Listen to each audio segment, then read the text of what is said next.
he safer than it was not so long ago? Americans are exactly protected in the same form as any other citizen of Mexico. So there's really no difference among being an American or a Mexican. In fact, Americans have the treatment of a most favored nation status. Along the coast and along the border, foreigners cannot own land, so it's a bank trust. How does that differ from ownership? The issue of acquisition it's actually the border areas and the coastal areas, is from what we call the restricted zone. It's a prohibition that's inserted in our Constitution that limits people, that limits the acquisition by foreigners in an area of 50 kilometers from the coast and 100 kilometers from the borders. And that, of course, in the case of Baja, essentially encompasses all of the peninsula.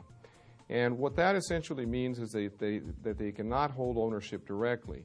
Now, as a form to allow foreigners to acquire property, you have what we call the fideicomiso, or commonly referred to in Spanish as the fideicomiso, or a trust.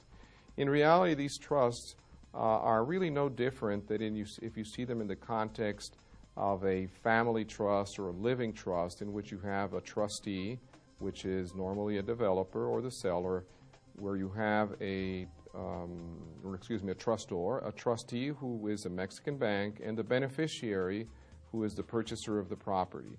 And much like in a family trust, where you are the beneficiary and essentially hold all the ownership rights, you hold them in the same form in Mexico. So you really are an owner, and it shouldn't be confused with a lease, because the property is exactly the ownership of the property through the trust. How can buyers be assured that title to property held in a trust is clear of other claims? Well, it's done very much in the same form as it is in the United States, where you go and you visit a public registry of property.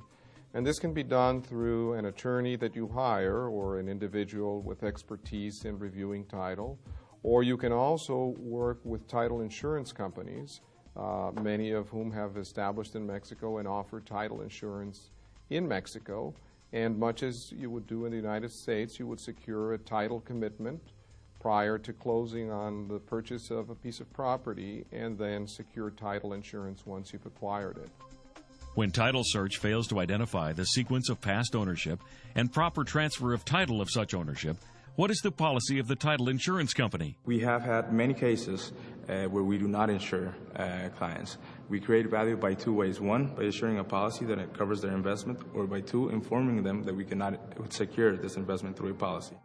Many developers require deposit from buyers at the time of purchase, in many cases while the residence has not been constructed or is in the process of construction. During that period, you can put down a deposit on the property, much as you would do so in the United States. You obviously try to have that money placed in escrow, and that would be the recommended course of action.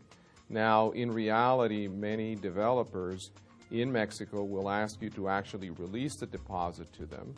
Some others will put it in escrow, and others offer bonding to guarantee the reimbursement of the deposit.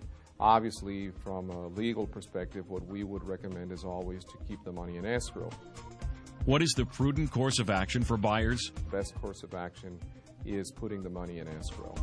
For 80 years, the Rosarito Beach Hotel has been the most prominent landmark and the most visited resort by Southern Californians. In keeping with the demand, the Rosarito Beach Hotel is building a condo hotel tower.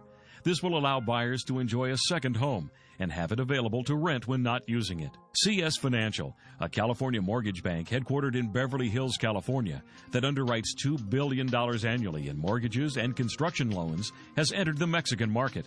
We currently have products that are focused primarily on American citizens or American residents. Larry Kelly decided to retire in Rosarito Beach 7 years ago.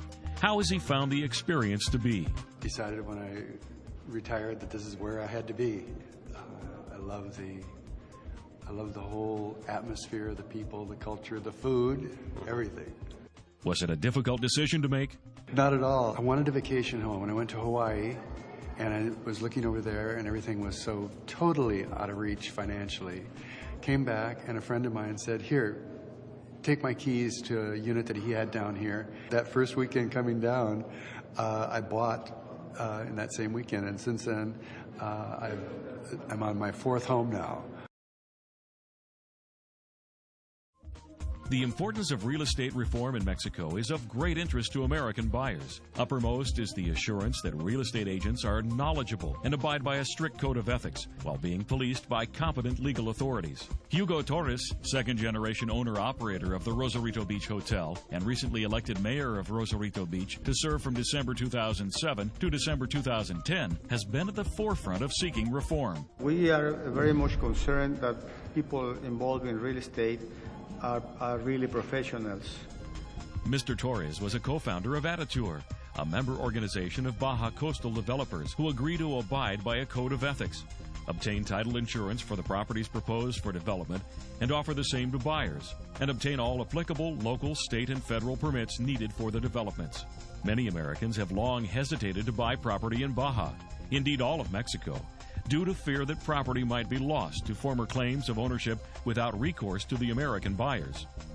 Will there be real estate licensing requirements dictating a course of studies to real estate issues and passing a test?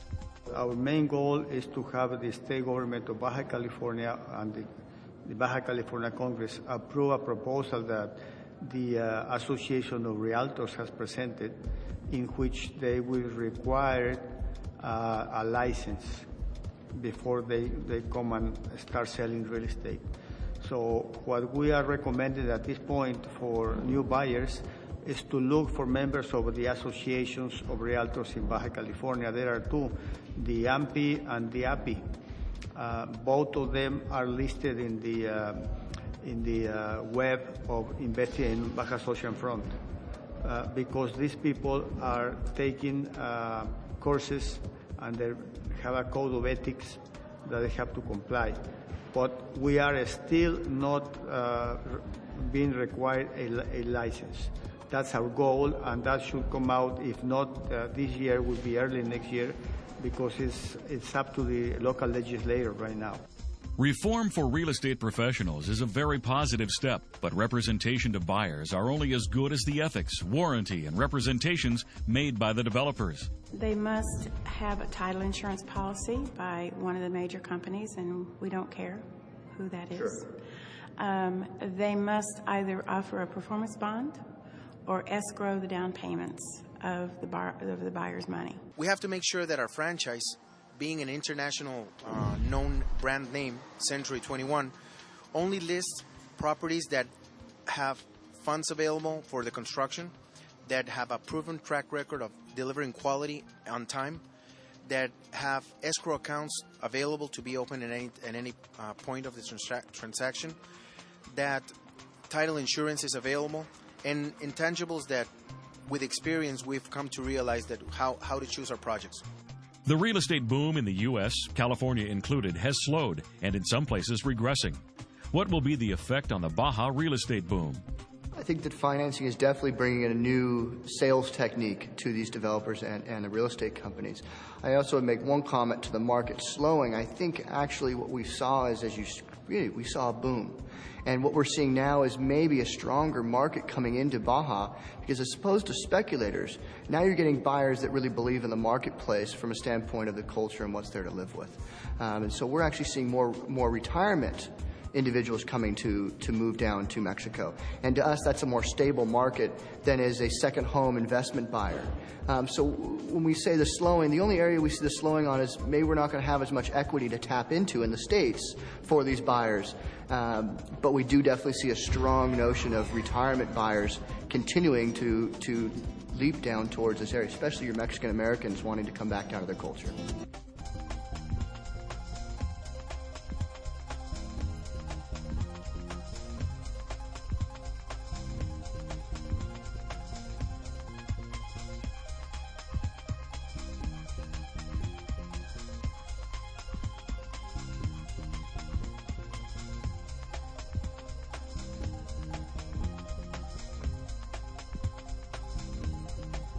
I hope you enjoyed this program, which gave me the opportunity to explain to you about Baja California. Baja California is visited for over 20 million people a year. I hope you could be one of those 20 million in the near future. We have over 250,000 people from the U.S. who call Baja California their home. on the Pacific and on the coast. And we have great opportunities for you to invest in a lifestyle that only Baja California offers you. Thank you.